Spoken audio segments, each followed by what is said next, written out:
Question number 401 के कह रहा है the value of the sum cos pi by 1000 plus cos 2 pi by 1000 up to ही चलेगा कोस 999 पाई बाय 1000 इज। देखिए अब हमें क्या बताना है, इस समेशन की हमें वैल्यू बतानी है। तो इसमें हमारी टोटल टर्म्स कितनी है, 999 999 हमारी क्या है टोटल टर्म्स है। और इसमें मिडिल टर्म क्या होगी, क्योंकि हमारी टोटल टर्म्स ओड है तो मिडिल टर्म हमारी क्या होगी, total terms plus 1/2 which is 500 term हमारी क्या होगी, इसमें मिडल टर्म होगी। अब क्या है, नंबर ऑफ टर्म्स अगर हमारी ओड है, अगर पेयर करेंगे तो हमें मिडल टर्म ऐसे बचेगी जिसका कोई भी पेयर नहीं बनेगा, बाकी सबका एक एक पेयर बन जाएगा। तो ये क्या बन गया हमारा summation k is equal to 1 to 999 cos k pi by 1000। अब जब हम कोस 999 पाई बाय 1000 को देखते हैं, क्या लिख सकते हैं, इसे हम क्या लिख सकते हैं, पाई माइनस पाई बाय 1000। अब cos of pi minus theta क्या होता है, देखिए कोस पाई हमारा क्या है, ये चीज़ है। अब पाई में से हमें कुछ थीटा को माइनस करना है, पाई में से कुछ हमें थीटा को माइनस करना है। तो पाई में से अगर कुछ थीटा माइनस करेंगे तो क्या आएगा, सेकंड क्वाड्रेंट में पॉइंट आएगा। सेकंड क्वाड्रेंट में हमारा कोस क्या होगा, नेगेटिव होगा। तो कोस पाई माइनस थीटा हमारा किसके इक्वल होगा, माइनस ऑफ कोस थीटा के इक्वल हो जाएगा। तो ये किसके इक्वल होगा, minus of cos pi by 1000 के। अब क्या है, cos pi by 1000 plus cos 999 pi by 1000 करेंगे। अब ये क्या है, कोई माइनस कोस पाई बाय 1000 के इक्वल है। इसे और इसे ऐड करेंगे तो क्या बन जाएगा, 0। ऐसे ही कोस 2 पाई बाय 1000 और कोस 998 पाई बाय 1000 करेंगे तो क्या बनेगा। अब इसे हम क्या लिख सकते हैं, कोस पाई माइनस 2 पाई बाय 1000। इसे जब हम एलसीएम लेंगे ना तो यही बनेगा, कोस 998 पाई बाय 1000। तो ये फिर से क्या आ जाएगा, माइनस कोस 2 पाई बाय 1000। अब इसमें जब हम कोस 2 पाई बाय 1000 ऐड करेंगे तो हमारा क्या बन जाएगा, 0। ऐसे ही up to cos 499 pi by 1000 plus cos 501 pi by 1000 हमारा क्या बनाएंगे, 0 बनाएंगे। प्लस हमने क्या कहा था, एक मिडिल टर्म हमारी बचेगी जो क्या है, k इज इक्वल टू 500 हमारी क्या है, मिडिल टर्म है।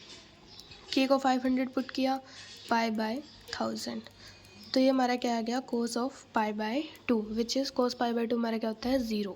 तो सबको हम जब ऐड करेंगे, सो ऑन ऐसे चलता जाएगा, सबको ऐड करेंगे तो हमारा समेशन किसके इक्वल आएगा, 0 के इक्वल आ जाएगा, हमारा आंसर हो जाएगा।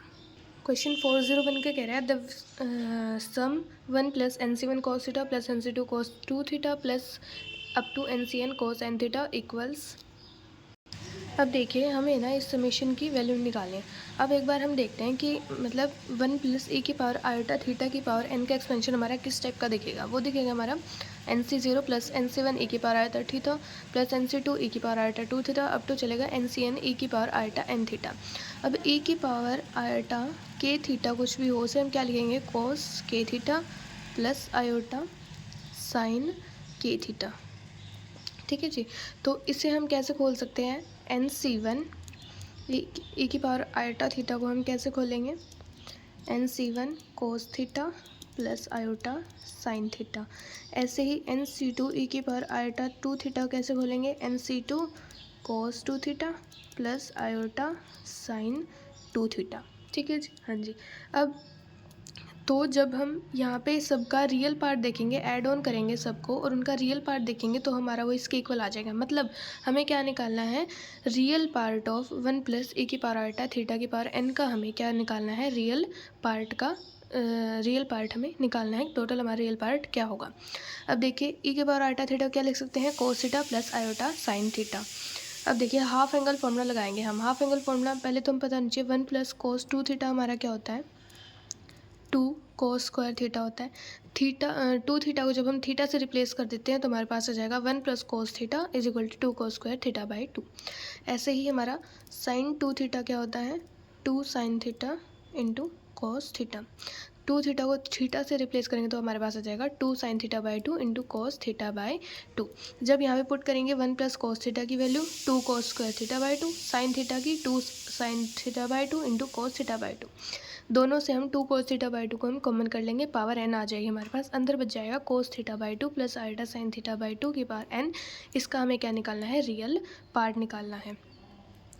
तो अब हमारे पास ये आ गया। इसे हम क्या लिख सकते हैं, e की power iota theta by 2 into n हमारी पावर मल्टीप्लिकेशन में आ जाएगी, e की power iota n theta by 2 आ जाएगा।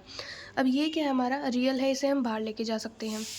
अब हमें क्या निकालना है, रियल पार्ट ऑफ ई की power iota N theta by two. E की power iota N theta by two कैसा होगा हमारा, cos N theta by two plus iota sine N theta by two. हमें रियल पार्ट चाहिए E इसका real part हमारा क्या है, cos N theta by two. तो हमारे पास क्या था, two cos theta by two की पावर एन इंटू इसका रियल पार्ट हमारे पास क्या है, cos N theta by two. तो ऑप्शन ए हमारा करेक्ट आंसर हो जाएगा। क्वेश्चन 403 क्या कह रहा है, iota is equal to root of -1 है। हाँ जी हमें पता है।